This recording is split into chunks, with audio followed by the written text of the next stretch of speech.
aussi répondre aux questions qui n'avaient pas forcément leur réponse hier. Alors, cette séquence ici, qui termine cette matinée, s'appelle « Réemploi du patrimoine et des stratégies urbaines ». Donc, devant vous, des représentants élus, mais aussi des directeurs de stratégie urbaine, que ce soit sur l'île, en Belgique, à Liège, ou à Ramallah. Et puis Juliette, qui est aussi assise à cette table, qui nous parlera d'expériences françaises sur le champ des possibles. Moi, je voudrais, avant de leur donner très vite la parole, vous donner quelques petites clés que j'ai compris, et merci à Aude d'avoir bien posé le sujet en fin de cette première table ronde, sur le lien de cette ville héritée et de l'idée de se projeter vers une ville durable. J'ai noté à Jéricho que les lois que le gouvernement palestinien a prises en 2018 nous parlent de l'UNESCO au sens de la participation des habitants et du développement durable. C'est aussi ce que nous allons voir dans cette seconde table ronde.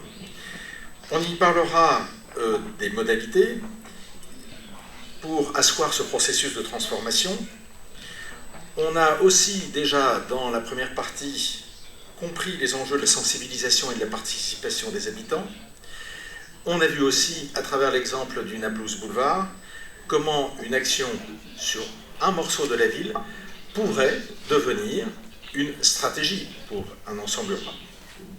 Donc sans tarder, parce que je souhaiterais que nous prenions une bonne partie de la fin de matinée pour, après les présentations, qui peuvent être les plus concises possibles, et je remercie les intervenants de s'y employer, de bénéficier de la présence de Aude, qui nous ouvrira le débat avec vous tous, pour que chacun, étudiant, professeur, élu, on puisse très librement se poser les bonnes questions tous ensemble, à l'invitation de ce que Marie-Pierre Bresson nous disait, et si quelque part on continuait derrière ce prototype et les bases que nous avons fondées, pour faire en sorte que ce que nous avons à construire ensemble devienne peut-être une expérience partageable auprès du plus grand nombre.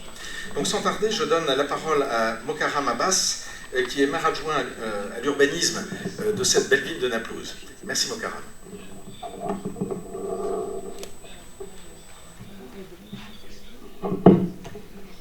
صباح الخير للجميع. باسمي وباسم مجلس بلدي نابلس وبلدية نابلس وأهالي نابلس برحب بضيوفنا الكرام اليوم.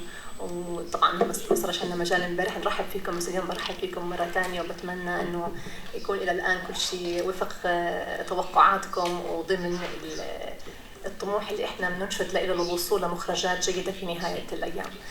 طبعا دورنا بهاي القعدة او السيمينار انه بهاي الجلسة بالذات انه نحكي على دور citizen participation. أنا حابة نحكي على citizen participation، كيف إنه هذا له دور كتير كبير بتعزيز العملية الديمقراطية ومساهمة المجتمع في مشاريع الurban development، وهذا كتير مهم لعدة أسباب. إحنا كبلدية نابلس أو لصناع القرار والهيئات المحلية ضروري جدا ندرك أهمية مساهمة المجتمع ومساهمة أفراد المجتمع في تطوير أي منطقة حضرية داخل المدينة. طبعا خليني أبدأ بالبداية بالمين كونسبت. إيش هو الكي وورد للكوميونيتي بارتيسيبيشن أو اللي بنسميه public participation أو حتى citizen participation. ما هي كلمات متعددة بتعني بشكل أساسي إنه هناك عنا community based process. دائما إحنا بنعتمد على الناس، التواصل مع الناس لحتى يقدروا يعطونا مجموعة من الاحتياجات، يعملوا highlighting لمجموعة من المشاكل اللي بتواجههم في المنطقة اللي تحت الurban development. طبعا هذه إذا احنا بنربطها بالعملية الديمقراطية، هو أهم عنصر إنك أنت بتشعر أنت كمواطن إنك أنت لك الكلمة، وأنت بتأثر عمالك على صناعة القرار بطريقة ما لحتى نقدر إن أي قرارات سياسية في أي منطقة، أي قرارات حضرية، أي planning interventions في هاي المنطقة بيكون بيعبر عن احتياجاتك انت كمواطن بكافه فئات المجتمع. وهذا هو جوهر عنا عمليه الكوميونتي بارتيسيبيشن في هاي المشاريع. طبعا ومشروع النابلس بولفارد بشكل اساسي كان يعني التريجرنج اللي عمل خلينا نقول اللي خلى البداية لهذا المشروع هو نقص الخدمات في المنطقة الشرقية. المنطقة الشرقية تعاني بشكل كتير كبير، وهذا بلسان المواطنين، من التهميش. فكانوا يشعروا بشكل دائما هناك نقص في الخدمات، هناك نقص في الاهتمام. لكن النقص ليس فقط بالخدمات المقدمة من البلدية، كذلك عندنا في حجم الاستثمارات الموضوعة من القطاع الخاص في هذه المنطقة. حجم الاستثمارات في هذه المنطقة قليل بسبب لأن عدة اعتبارات، ولا يوجد هناك عندي نقاط جاذبة للمنطقة الشرقية لهذه الاستثمارات. فبتلاقي معظم الاستثمارات بتروح للمنطقة الغربية وليس المنطقة الشرقية.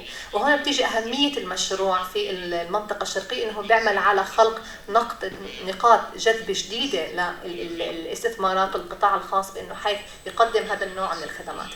أنا حابة أشير صراحة لدراسة حصلت في هذه المنطقة بالذات، تم فيها الاعتماد على مبدأ الكوميونيتي بارتيسيبيشن بالحديث مع المواطنين في هذه المنطقة. حصلت في 2014-2015، وكان التركيز فيها على دراسة احتياجات النساء في هذه المنطقة باعتبارهم هم المارجنالايزد جروب. لأنه أحد أهم أشياء أو أحد نقاط القوة في الكوميونيتي بارتيسيبيشن إنه هي تعطي الصوت اللي ما لهوش صوت. يعني ممكن يكون في عنا أحد الميثودولوجي للسيتيزن بارتيسيبيشن هو having advisory groups، وعادة بيكونوا هم هدول الستيك هولدرز، الناس اللي عندهم القوة إنهم يشكلوا جروبس، إنهم يشكلوا نقاط ضغط على صناعة القرار سواء كان في البلديات أو في أي هيئات محلية، وهذا هم اللي صوتهم مسموع. لكن الناس اللي صوتها غير مسموع مثل النساء، خلينا نقول disadvantaged groups، الالدر بيبل، وكل هاي الشغلات، ضروري جدا إحنا نروح لهم، إنه إحنا نتحدث معهم ونعمل سيمي ستراكشر انترفيوز معهم لحتى نقدر نتواصل مع احتياجاتهم، ايش هم المشاكل اللي بيواجهوها في اي منطقه بتصير في الاربن ديفلوبمنت. وهذا يمكن انا حبيت انه اكد عليه ضمن الاطار السياسي، هذا هو مفهوم الديمقراطيه اللي احنا بنحاول نعزز كذلك في مدينه نابلس، انه نحاول نجيب الناس انهم هم يحكوا عن مشاكلهم. فكان من اهم نتائج الدراسه هاي، خلينا هعمل هايلايتنج على جزئيه بسيطه منها، انه لما بلشوا يحكوا عن الاحتياجات تبعتهم وايش هم بحاجه في هاي المنطقه، معظم الاحتياجات اللي اثاروها هي لها علاقه بالخدمات اليوميه. حكوا على الانفراستراكشر، حكوا انه احنا بحاجه لمناطق لعب الاطفال، حكوا احنا بحاجه نتحسن اكثر في المواصلات، حكوا انهم بحاجه لمحلات بتبيع ابسط اللي هي ديلي يوز، الاشياء اليوميه للنساء. والمثير للانتباه انه ما حدا من اللي تم لقائهم كان منتبه للموروث الثقافي الموجود في هاي المنطقه. وهذا اعتقد احنا اهميه كمان مشروع النابلس بلفارد، انه بيركز على الموروث الثقافي الموجود في المنطقه الشرقيه ومنطقه المشروع. المواطن العادي بيلامس احتياجاته اليوميه، وبالتالي هذا بينعكس على رؤية للمنطقة، وكيف احنا شو بحاجة لحتى نطورها. لكن مفهوم الموروث الثقافي سواء كان تانجبل او انتانجبل، اللي هو بنحكي عن منع شيء فيزيكال شايفينه، او حتى الفاليوز اوف ذا كوميونتي، كان للاسف لم يتم التطرق له من قبل الناس اللي احنا حكينا معهم واحنا قابلناهم، وكان هو سيمي ستراكشر انترفيو، فكان في عندنا ديسكشن كثير كبير. وهذا بدل انه قديش اهمية انه نركز على هذا الموضوع ضمن أي توعية بتقام بها أثناء بالحديث مع الناس، إنه أهمية الكالتشرال هيريتج الموجودة لدينا. فنابلس بلفارد بيمثل هاي الأهمية، بيركز على الموروث الثقافي، عم بعطي للناس توعية كثير كبيرة بأهمية هذا الكلام، أهمية إعادة استخدام المباني اللي هي تحمل هذا القيمة الخير الثقافية أو القيمة التراثية. فبالتالي هو بحث نموذج حي لتوعية الناس كذلك بأهمية مثل هاي المشاريع. طبعا احنا بحاجة كمان، بأختم بشكل كثير كبير، انه اي مشروع احنا عندنا او اي بلانينج انترفنشنز لازم يكون بحقق 3 اشياء اللي هي السستينابيلتي والافشنسي والايكويتي. واحنا حتى نقدر نحقق هدول ال3 عناصر الاساسية، ضروري جدا نتواصل مع الكوميونتي، ضروري جدا يكون اي قرار احنا ناتج عنه بيكون نابع منهم كمستخدمين دائمين. وهذا برضه بنعمل لينكينج احنا رايحين على توب داون بلاننج ولا بوتوم اب بلاننج، وهذا كثير مهم لان فانا كثير سعيده انه بلديه نابلس طبعا منذ يعني حوالي 4 سنوات مع بلديه ليل عملوا على تعزيز هذا النوع من الابروتش للبلاننج، وحققنا ان شاء الله يعني حنشوف النتائج جدا قريبه. وفي الختام يعني أنا بتمنى إنه يكون في نهاية هذا البانل إنه نقدر نجاوب كذلك إنه كيف إحنا نقدر نعزز أو كيف نقدر نزيد وعي المجتمع المحلي لأهمية الموروث الثقافي وحتى يقدروا يشوفوه يعني بشكل أكثر قوة مما هو الآن. طبعا انه صعب بغياب الاحتياجات الاساسيه للحياه اليوميه، لكن اعتقد انه اتمنى انه نطلع على توصيات كيف احنا ممكن نزيد الوعي هذا الحكي للناس لحتى نقدر ناثر بشكل اكبر على صناعه القرار ونعزز موروثنا الثقافي. انا هيك بختم وشكرا لاستماعكم وبعطي المايك.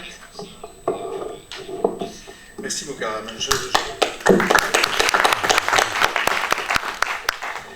Je note dans les leviers ou les stratégies, Mukarram, que vous évoquez cette nécessité de faire le lien avec le besoin des personnes pour arriver à cette efficacité et montrer aussi auprès des femmes et des personnes qui n'ont pas la parole de pouvoir s'exprimer dans le projet urbain au profit de ce besoin du quotidien et intéresser la société civile et les investisseurs.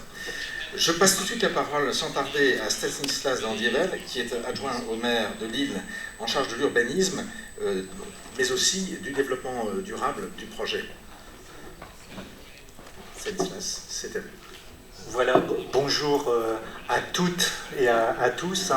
Merci beaucoup, docteur Mukarram Abbas, vous qui êtes mon alter ego adjoint au maire à Naplouse, de nous accueillir ici, ce qui est l'occasion aussi de remercier l'université An-Naja de nous accueillir dans ces locaux, avec un salut particulier au doyen qui nous a quittés et puis à Zara Zaouaoui, voilà, au premier rang, voilà, qui a fait aussi beaucoup pour cette journée.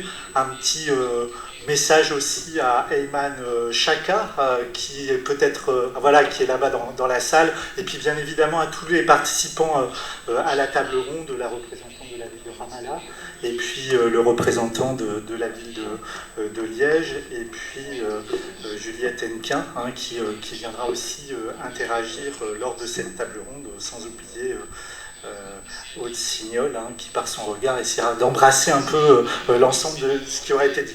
Alors, je ne vais pas être trop long, je vais vous proposer plutôt une présentation en images. L'idée, c'était, autour de cette table ronde, et vous l'avez dit, c'est de se dire comment on peut apprendre des citoyens, comment on peut construire l'avenir, et ça m'a amené à une réflexion préalable qui sera nourrie à partir de l'exemple de Lille. C'est de se dire que le patrimoine, en fait, c'est ce qui fait le lien entre le passé et le futur.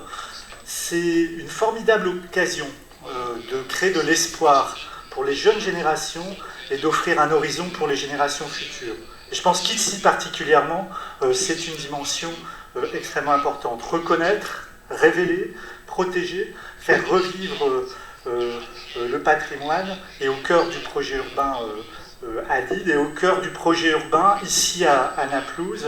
Et l'idée, on l'a bien vu, ce n'est pas de figer, c'est d'agir avec délicatesse, c'est d'affirmer les repères de la ville pour construire le patrimoine de demain. Donc c'est une démarche éminemment politique, c'est une démarche qui concerne et qui est en faveur du développement des droits humains, et c'est une démarche qui est bien évidemment indissociable du développement durable.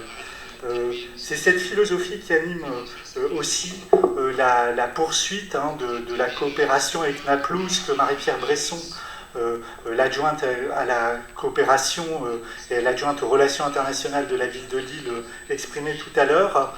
Et je vous propose maintenant, à travers un voyage entre Liège, Lille et Naplouse, comme vous pouvez le voir sur la carte derrière, de vous présenter ce que nous faisons à Lille et comment, à travers ce voyage, ça peut poser des questions en interaction avec ce qui est mené ici.